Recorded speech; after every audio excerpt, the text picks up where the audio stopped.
प्रधानमंत्री कहते हैं कि वो ओबीसी के लिए बहुत काम कर रहे हैं। अगर प्रधानमंत्री इतना काम कर रहे हैं तो 90 लोगों में से सिर्फ 3 लोग ओबीसी कम्युनिटी से क्यों हैं? पहला सवाल। दूसरा सवाल, मैंने यही एनालिसिस बजट को देख के की कि भैया पूरा हिंदुस्तान का बजट क्या है और ये जो ओबीसी ऑफिसर्स हैं ये इस बजट में से कितना कंट्रोल कर रहे हैं और क्या कंट्रोल कर रहे हैं। आदिवासी क्या कंट्रोल कर रहे हैं, दलित क्या कंट्रोल कर रहे हैं। ओबीसी हिंदुस्तान के 5% बजट को कंट्रोल कर रहा है, ओबीसी ऑफिसर्स। तो मुझे बात समझ नहीं आ रही है। प्रधानमंत्री हर रोज ओबीसी की बात करते हैं, ओबीसी प्राइड की बात करते हैं, मगर ओबीसी के लिए किया क्या? 2 little subtexts were there. Number 1, this will be done after delimitation. Number 2, this will be done after census. What it means is this bill will be implemented a decade from now. It is not going to be implemented today, and every woman in India should understand this. It is not going to be implemented today. It's going to be implemented, if it is implemented, 10 years from now. Narendra Modi ji कहते हैं, अमित शाह जी ने कहा कि हमने OBC को विधानसभा में, लोकसभा में डाला है। आप मुझे बता दीजिए कानून बनाने में, बजट में उनकी क्या भागीदारी है। पहले 50-60 साल पहले डिबेट्स होती थी, एमपीज का रोल होता था, एमपी कानून बनाते थे। हमारी पार्टी में भी एमपीज को हम रोल देते हैं, उनसे बातचीत करते हैं, नारेगा में इन्वॉल्व करते हैं। आप किसी भी बीजेपी के एमपी से पूछ लीजिए, विधानसभा में किसी भी स्टेट में पूछ लीजिए, सरकार चलाने में उनकी क्या भागीदारी है, जवाब देंगे हमारा कोई रोल नहीं है। दोस्तों, जब राहुल गांधी से पूछा गया कि 2010 में यूपीए सरकार ने ओबीसी के लिए महिला आरक्षण बिल में अलग व्यवस्था क्यों नहीं की, तो राहुल गांधी ने स्वीकार किया कि ये व्यवस्था की जानी चाहिए थी, लेकिन ऐसा ना कर उस सरकार ने गलती की। कांग्रेस सांसद राहुल गांधी ने शुक्रवार को कहा कि कांग्रेस को 100% अफसोस है कि जब वो सत्ता में थी तब महिला आरक्षण विधेयक पारित कराने में असमर्थ रही।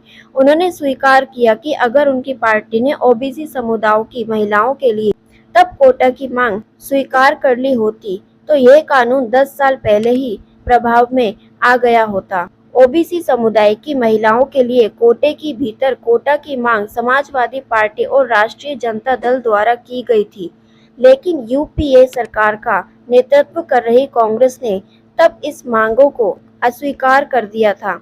नाराज सपा और राजद ने तब सरकार से समर्थन वापस ले लिया था।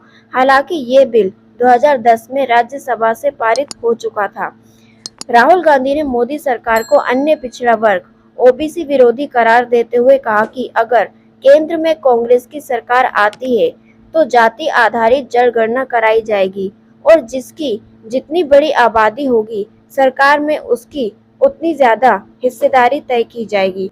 राहुल गांधी ने शुक्रवार को पार्टी मुख्यालय में आयोजित विशेषज्ञ संवाददाता सम्मेलन में कहा कि उन्हें ये जानकर हैरानी हुई कि केंद्र सरकार में जो 90 प्रभावशाली सचिव हैं, उनमें ओबीसी समुदाय के सिर्फ 3 हैं। उन्होंने इसे ओबीसी के साथ अन्याय बताया और कहा कि कांग्रेस की सरकार आने पर इस वर्ग को न्याय दिया जाएगा। कांग्रेस नेता ने कहा कि देश में जहां भी कांग्रेस की सरकार बन रही है वहां किसी भी वर्ग के साथ अन्याय नहीं हो रहा है और ओबीसी को भी न्याय मिल रहा है। उन्होंने जोर देकर कहा कि हमारी सरकार आएगी तो देश में जातिगत जनगणना कराएंगे। देश को पता चलेगा कि ओबीसी, दलित और आदिवासी कितने हैं। उन्हें देश चलाने में भागीदारी मिलेगी। राहुल गांधी ने कहा कि उन्होंने इस मुद्दे को लेकर संसद में केंद्र सरकार से सवाल किया।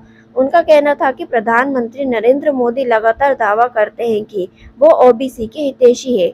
उनसे पूछा गया कि अगर वो सच में ओबीसी के हितैषी है तो बताएं, देश को चलाने वाले 90 नौकरशाहों में से ओबीसी के कितने हैं। इनमें पता चला कि ओबीसी के सिर्फ 3 सेक्रेटरी हैं।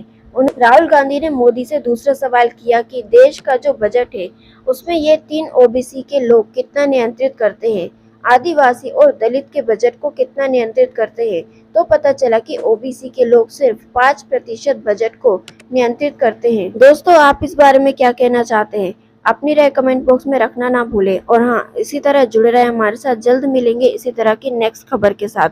Thank you.